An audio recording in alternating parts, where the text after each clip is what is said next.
Amazing. Okay. Well, good morning, everyone. It's a pleasure to be here at Canada's largest port. More than $1 billion of goods move through this port every single day. And in fact, when you look at the capacity of Port of Vancouver, it's bigger than the capacity of the next 5 biggest ports in Canada combined. But within the next decade, it's not going to be enough.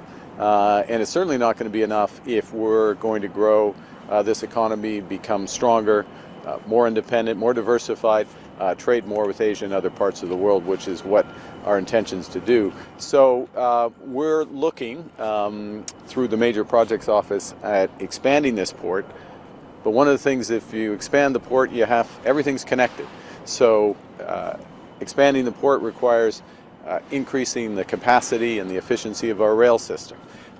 It also means working to enhance some of our exports of energy and others. And we have tremendous opportunities in order to do that.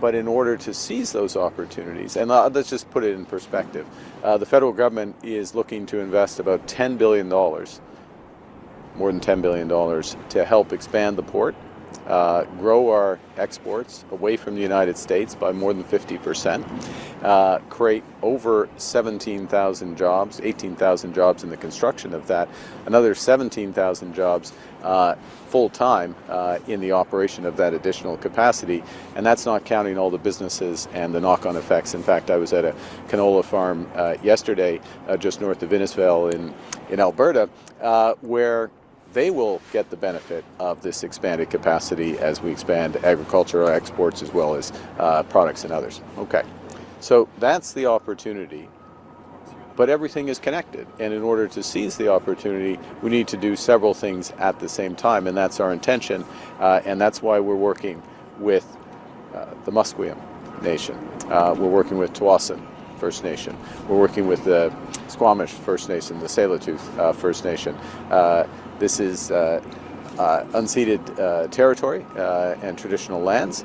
There are treaty rights from the First Nations, and we need to work in a way that is building inclusively with Indigenous partners, sharing in the economic benefits, ensuring that the incredible natural resources we have, heritage, patrimony, is not just preserved but enhanced. So the federal government has been investing hundreds of millions of dollars to protect our whales, including the southern resident killer whales just off there. Hundreds of millions of dollars coming to with a part of the Pacific salmon strategy. $3.5 billion for our broader ocean protection strategy.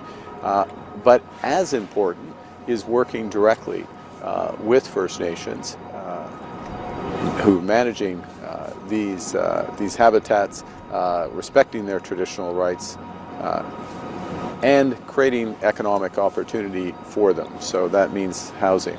That means fully participating in the expansions here. It also means developing new ways of the partnerships between us. And I'd like to thank Chief Laura Cassidy of the Tsawwassen First Nation for being here. We can see her home. We can see Tsawwassen if you look over your shoulders just there. And I'd also like to thank Chief Wayne Sparrow of the Musqueam for being here. And of course, full respect to the other leaders of the other First Nations that we've been meeting with in discussions of how to move this forward together. It is a tremendous opportunity to build Canada strong, to build Canada sustainable, to make our country more independent, more resilient, and to do it in the right way, to do it inclusively, to do it in solidarity with those workers over there, creating good union jobs, tens of thousands of good union jobs, not just here but across the country. Alors, c'est un grand plaisir d'être ici à la port de Vancouver. C'est le plus grand port du Canada. C'est plus grand que les autres, les 5 autres ports qu'avant. Deuxièmement, c'est maintenant il y a des exportations à peu près 1 milliard de dollars par jour. Mais c'est pas assez. La capacité de ce port-ci va être trop petit dans une décennie. Et pour un Canada plus fort, plus indépendant, plus résilient, plus indépendant des États-Unis, il faut augmenter nos exportations, il faut augmenter la capacité de ce port-ci. C'est nécessaire de faire d'investissements, de grands investissements ici, plus de 10 milliards de dollars par le gouvernement fédéral. Mais en même temps, tout est connecté et il faut travailler dans une manière inclusive avec les Premières Nations, dans une manière de solidarité avec les travailleurs canadiens, des syndicats canadiens et dans une manière soutenable.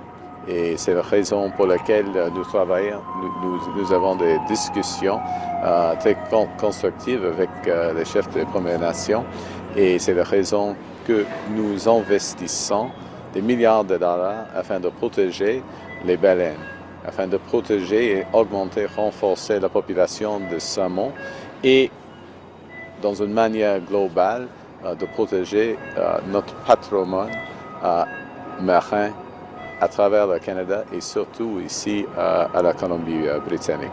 Alors, il y a des grandes occasions, on va les saisir, mais on va les saisir ensemble pour tous les Canadiens, tous les Canadiennes.